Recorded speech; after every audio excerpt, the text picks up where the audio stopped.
Assalamualaikum warahmatullahi wabarakatuh. Ketemu lagi dengan Bu Dani.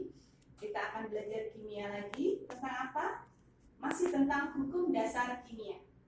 Oke, yang akan kita bahas sekarang hukum yang mana? Kita lihat yang berikutnya. Hukum perbandingan tetap atau hukum Peirce. Sekarang kita lihat ya isi hukumnya apa. Perbandingan massa unsur-unsur penyusun suatu senyawa selalu tetap. Maksudnya apa ya di sini? Yang namanya senyawa itu kan terbentuk dari unsur.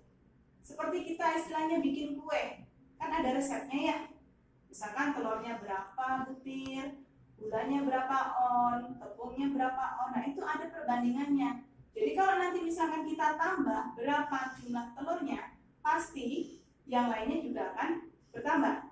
Nah sekarang kita akan lihat contohnya. Bagaimana cara kita menentukan perbandingan massa? Contoh yang pertama adalah mau menentukan perbandingan massa antara karbon dengan oksigen. Nah, sekarang cara menentukan perbandingannya dari mana? Dari rumus molekul yang diinginkan. Nah, sekarang perhatikan, unsur C di dalam CO2 ada berapa? Ada 1. Unsur O dalam CO2 ada 2. Nah, sekarang untuk menentukan perbandingannya, kita akan menentukan menggunakan AR atau massa atom relatif atau yang kalian kenal sebagai nomor massa. Ya, jadi AR itu adalah nomor massa. Oke, sekarang kita lihat. C-nya 1. Berarti 1 dikali AR-nya C dibanding O-nya 2. Berarti 2 dikali AR-nya O. Kita isikan data AR-nya. Jadi 1 dikali 12 dibanding 2 dikali 16. Hasilnya adalah 12 dibanding 32. Yang namanya perbandingan bulat dan sederhana, kita sederhanakan. 12 sama 32 kita sederhanakan atau kita bagi berapa biar hasilnya lebih sederhana. 12 sama 32 bisa dibagi berapa? Bagi 4 ya.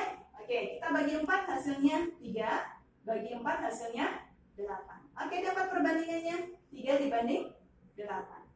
Kalau ingin menentukan perbandingannya berapa produknya, boleh 3 ditambah 8, hasilnya adalah 11. Boleh kita gunakan perbandingan untuk menentukan produk. Oke, sekarang contoh yang berikutnya yang kedua. Hidrogen dengan oksigen untuk membentuk H2O atau air. H-nya ada berapa di sini? 2. Oke, sekarang kita kalikan. 2 dikali AR-nya H. Dibanding O-nya ada berapa? 1. Berarti 1 dikali AR-nya O. 2 dikali AR-nya H adalah 1 dibanding 1 dikali 16. Hasilnya adalah 2 dibanding 16. Kita sederhanakan? Ya, dibagi 2 ya. Oke, dibagi 2 dapat 1 dibanding 8. Nah, inilah perbandingan hidrogen dan oksigen untuk membentuk air.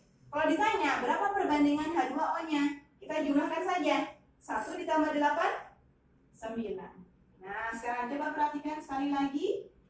Tadi yang Ibu jelaskan. Nah, nanti bisa kalian lihat di sini catatan. Boleh kalian nanti tulis di catatan lagi untuk mengulang.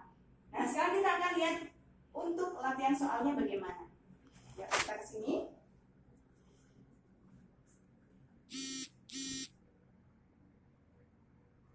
Ya, oke, berikutnya. Nomor 1. Pertanyaannya seperti ini. Karbon direaksikan dengan oksigen menghasilkan karbon dioksida. Dan diketahui perbandingannya 3:8. Nah, tipe soal ini perbandingannya sudah diketahui. Jadi kalian tinggal gunakan. Kemudian pertanyaannya apa? Berapa massa karbon dan oksigen yang dibutuhkan apabila karbon dioksida yang dihasilkan adalah sebanyak 44 gram.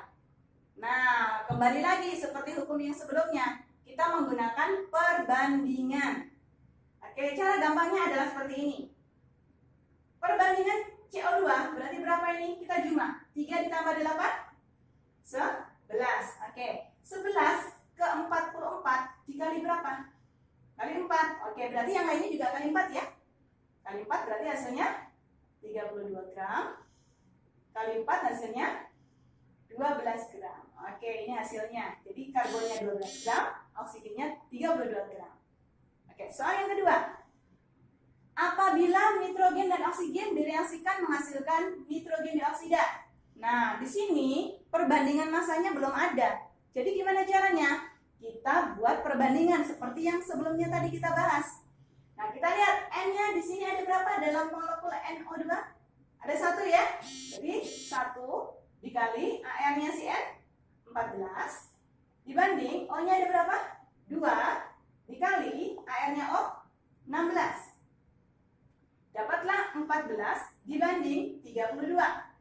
Kita sederhanakan. Oh, kayaknya bisa dibagi 2 nih. Kita bagi 2 dapat 7 dibanding 16.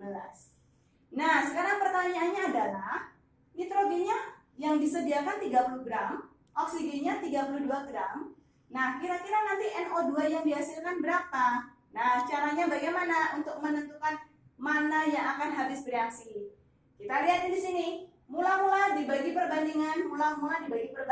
Mana yang hasil pembagiannya paling kecil itu yang akan habis. Oke?